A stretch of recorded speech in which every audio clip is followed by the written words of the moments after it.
अस्सलामुअलैकुम रहमतुल्लाहि व बरकातहू। इत्तेहाद न्यूज़ में आप सभी का खैर मकदम है। पूरी दुनिया भर में जो चर्चा जारी है वो यूक्रेन और रशिया की जंग को लेकर। जंग अभी भी जारी है, घमासान बढ़ता जा रहा है। ऐसे शक व शुबात का इजहार किया जा रहा है कि क्या ये तीसरी आलमी जंग में तब्दील हो सकती है। लिहाजा बेलगाम शहर के कई सारे तलबा वहाँ पर पढ़ने के लिए गए हैं और एक रिपोर्ट के मुताबिक अगर पूरे मुल्क के 20,000 से भी ज़्यादा तलबा वहाँ पर पढ़ने के लिए गए हैं। आज हमारे साथ मौजूद हैं फ़ैज़ा अल्ताफ़ सुबेदार, जो यूक्रेन में वो पढ़ती हैं, MBBS के दूसरे साल में पढ़ रही थी। लिहाजा इसी दरमियान यह तनाज़ा शुरू हुआ और अब वहाँ से यहाँ तक पहुँचते पहुँचते उनके साथ क्या मामलात पेश आए, किस तरह से वह हादसात से दो चार हुए, क्या हादसात उनके साथ पेश आए। लिहाजा सबसे पहले आपका हमारे चैनल पर खैर मकदम, इस्तकबाल। जिस तरह से आप पहली यानी कि यहाँ पर पहुँचने वाली आप पहली तलबा हैं, यहाँ पर वहाँ पर आप पढ़ने के लिए गई थी, तो क्या हालात पेश आए? क्योंकि पूरी दुनिया की नज़र है, लोग बड़े डरे सहमे नज़र आ रहे हैं। आपके साथ भी जो हादसा, वहाँ से यहाँ तक आप आई हैं, तो आपके साथ क्या हुआ, क्या क्या तमाम तफसीलात आप अगर हमारे नाजरीन जो देख रहे हैं उनको आप बता दीजिए। जी, अस्सलाम वालेकुम वरहमतुल्लाहि वबरकातुहू। मैं यहाँ पे अभी यूक्रेन से थोड़ी देर पहले ही, मतलब कुछ ही घंटे पहले आई हूँ। कल रात को हमारी फ़्लाइट लैंड हुई मुंबई में, तो वहाँ से अब्बा जी आए थे मुझे लेने। पहले तो जहाँ पे मैं रहती हूँ, मेरी यूनिवर्सिटी है BSMU, बुकोविनियन स्टेट मेडिकल यूनिवर्सिटी, और मैं सेकेंड ईयर मेडिकल स्टूडेंट हूँ वहाँ पे। तो हमारा रीजन वेस्टर्न यूक्रेन रीजन है, तो वहाँ पे हमें कोई बॉम्ब ब्लास्ट या कोई एयर स्ट्राइक हमने नहीं देखा। अल्लाह का शुक्रिया अदा करती हूँ मैं कि वहाँ पे हमें कुछ ऐसा देखने की हालात पैदा नहीं हुई। तो वहाँ पे जब हम थे, हम हॉस्टल में सब सेफ़ थे।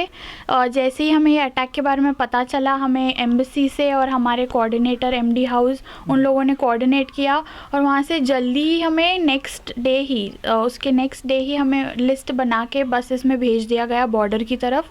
बॉर्डर मेरे जो मैं रहती हूँ वहाँ से बॉर्डर बस 40 या 50 किलोमीटर की दूरी पे है, तो वहाँ से हमें जाने कोई दिक्कत भी नहीं हुई। बस बॉर्डर हम जब पार कर रहे थे, वहाँ पे हमारे इंडियन एम्बेसी के लोग भी थे, जो भी ऑफिशियल्स हैं, हमारे यूनिवर्सिटी के डीन भी मौजूद थे। तो उनके साथ मिलकर हमें उन्होंने 220 करीब आसपास 220 बच्चे हैं पहली बैच में, उनको क्रॉस करवाया। फिर रोमेनिया में वहाँ पे हमें वीज़ा मिला। वहाँ से 12 घंटे की कुछ जर्नी थी हमारी रोमेनिया एयरपोर्ट तक। फिर वहाँ से हमें इंडियन गवर्नमेंट ने फ़्लाइट अरेंज की थी मुंबई। पहली फ़्लाइट से मैं आई हूँ और अल्हम्दुलिल्लाह बहुत सब कुछ ठीक चला। कुछ हमें ये बुरे हालात फेस नहीं करनी पड़ी, लेकिन हमारे जो बच्चे बाकी के जो इंडियन जो फंसे हुए हैं, बाकी जो वहाँ पे जो खार्किव और कीव में है, उनकी हालत बहुत बुरी है, बदतर है ये कह सकती हूँ मैं। और मेरी बस गवर्नमेंट से और यही मैं इल्तिजा करती हूँ कि वो जल्द से जल्द उनको वहाँ से निकालें और उनकी बात को सुने और उनकी आवाज़ उन तक पहुँचे। नहीं, ये कह रहे हैं आप तो किस्मत वाली रही कि आप पहली बैच से निकल कर आई, और ख़ास कर बेलगाम से 12 तलबा वहाँ पर होने की बात कही जा रही है। यहाँ से भी एक और कोई है, तो वो तो पहुँच नहीं पाए, लेकिन आप पहुँची हैं। लेकिन जो बच्चे वहाँ पर तलबा जो फंसे हुए हैं, हुकूमत कोई इक़दाम करने के लिए क्यों तैयार नहीं? कुछ आप उस ताल्लुक़ से, क्योंकि कई सारे लोग ये कह रहे हैं कि हुकूमत अगर ज़्यादा तेज़ रफ्तारी के साथ अगर कामों को अंजाम देती तो शायद बच्चे जल्दी घर लौट जाते, क्योंकि वालिदैन परेशान हैं। वालिदैन परेशान होंगे ही, क्योंकि हालात ही वैसे कुछ हैं। लेकिन गवर्नमेंट की तरफ से जितना हो सके वो सब कर रहे हैं हमें। जैसे कि हमको निकाला, वैसे ही हमें मिनिस्टर साहब आके मिले थे वहाँ पे। उन्होंने बोला है कि जल्द से जल्द, अभी 2 फ़्लाइट्स आ गई हैं, एक मुंबई और दिल्ली, और अभी एक और 2 और निकलेंगी कल वहाँ से। कल वहाँ पे जो बच्चे बाकी हैं वहाँ वो भी निकलेंगे और बॉर्डर पहुँचेंगे और वहाँ से उनको निकाला जाएगा जल्द से जल्द। यही हमें बोला गया है, जितना हो सके वो सब कर रहे हैं। बाकी हमारी तरफ से हम दुआ कर सकते हैं कि सब कुछ ठीक हो जाए जल्द से जल्द, और गवर्नमेंट से मेरी यही रिक्वेस्ट है कि वो जल्द से जल्द उनको वहाँ से जितने अपनी तरफ से कोशिश हो सके वो पूरी। जो फंसे हुए हैं, हालात जो आपने अपनी आंखों से देखा है कि लोग पैदल भी जा रहे हैं, किसी तरह से निकलना चाहते हैं, आपने क्या देखा? मैं इसमें बहुत बहुत बड़ी शुक्रगुज़ार हूँ अल्लाह ताला की कि हमें कोई चल के जाना नहीं पड़ा। हमारी नेक्स्ट बैच ही जो हमें छोड़ के बसेस वहाँ से निकले थे, उनको थोड़ा कोई दिक्कत हो गई क्योंकि वहाँ से और उनको छोड़ के फिर से बच्चों को लाना था, तो उसके लिए बसेस की शॉर्टेज हो रही थी।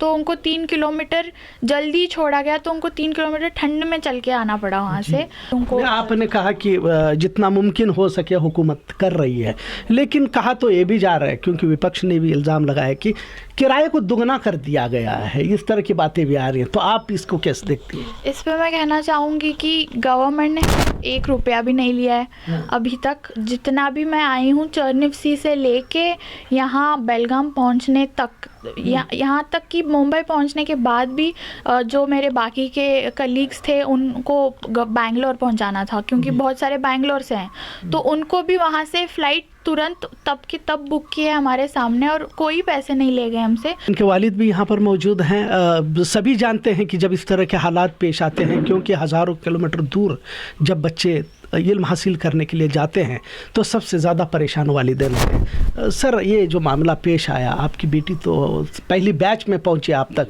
लेकिन आपके दरमियान में जो 5 दिन हुए इस जंग को शुरू हुए, तो आप इसको कैसे महसूस करें?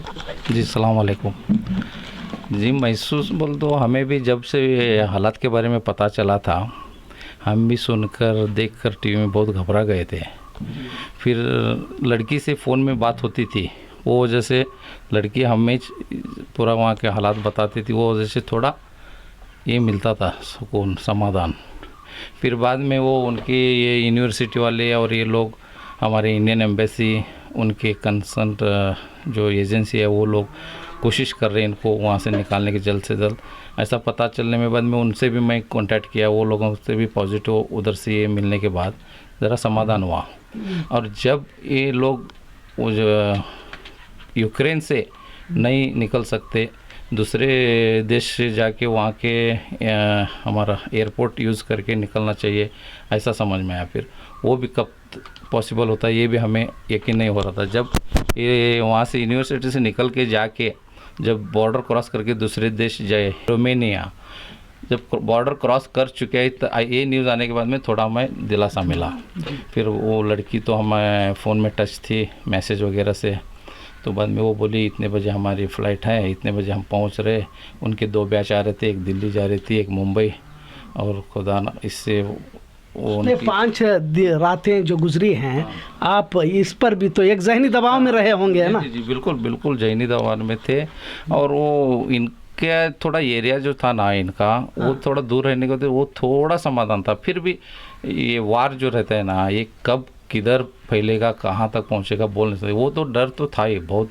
अच्छा, मैं फैज़ा सवाल पूछूंगा आखिरी, कि हालात अचानक करवट ले चुके, क्योंकि आप जब एडमिशन लिया था, दाखिला लिया था, तो सोचा भी नहीं होगा कि जंगी हालात रूनुमा हो सकते।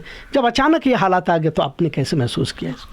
अचानक बिल्कुल एक्सपेक्टेड नहीं था कि ऐसा कुछ होगा, और ऐसा आगे किसी भी देश के साथ, किसी भी मुल्क के साथ ऐसा ना हो, ये मैं चाहती हूँ ऐसा। पर जब पता चला तब डर गए थे, डरा हुआ सा माहौल था, पर अल्लाह पे पूरा ये यकीन था कि हमें कुछ होगा नहीं, और हमारी गवर्नमेंट भी साथ देगी, तो हमें जल्द से जल्द वहाँ से निकालेंगे। और हम हमारे पेरेंट्स से भी कंटिन्यूस कांटेक्ट में थे, उनको बोल रहे थे, दिलासा दे रहे थे कि सब कुछ ठीक हो जाएगा। और अभी तो बस मेरी दुआ है कि मेरे बाकी के दोस्त जो वहाँ पे हैं वो जल्द से जल्द आ जाए। अस्सलाम वालेकुम रहमतुल्लाहि व बरकातहू। हमारी बच्ची जो है यूक्रेन में पढ़ने गई थी 2 साल पहले, तो अभी वहाँ पे युद्ध, रशिया की तरफ से युद्ध होने की वजह से हालात बहुत ख़राब हो गए, तो पूरी फैमिली, सूबेदार फैमिली पूरी डिस्टर्ब थी जी। तो बच्ची कैसे भी करके घर आ जाए, तो अल्लाह का शुक्र अदा करना चाहते हैं कि बच्ची हमारी सही सलामत फर्स्ट बैच में आ गई।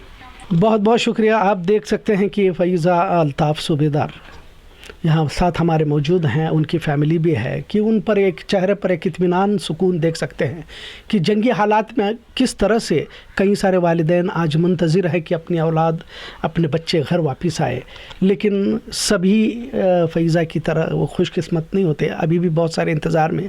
लेकिन दुआगो हैं कि अल्लाह ताला ये हालात को फिर से एक अमन और सुकून के फ़िज़ा में फिर से वो वो इल्म हासिल करे, फिर से वो अपनी कॉलेज को जाए, इस तरह से। बहरहाल यहाँ पर हम देख सकते हैं कि बेलगाम शहर के करीब संती बस्तवाड़ की ये रिहाइश पजीर हैं, और यहाँ पर वो इस एक देहात से यूक्रेन तक का सफ़र करना और MBBS पढ़ना, ये भी एक अगर पूरे हमारे माशरे के लिए कहा तो यह बात फ़ख्र कह सकते हैं बात। लिहाजा आज हमारे साथ वो आए और यहाँ पर आए, उनके चेहरे पर एक इत्मीनान सुकून देखा जा सकता है, और उम्मीद यही करते हैं कि जो भी फंसे हुए हैं उनके लिए भी अल्लाह ताला हालात साजगार बनाए और तमाम के बच्चे अपने घर लौट आए। इत्तेहाद न्यूज़ देखने के लिए शुक्रिया। अल्लाह हाफिज़।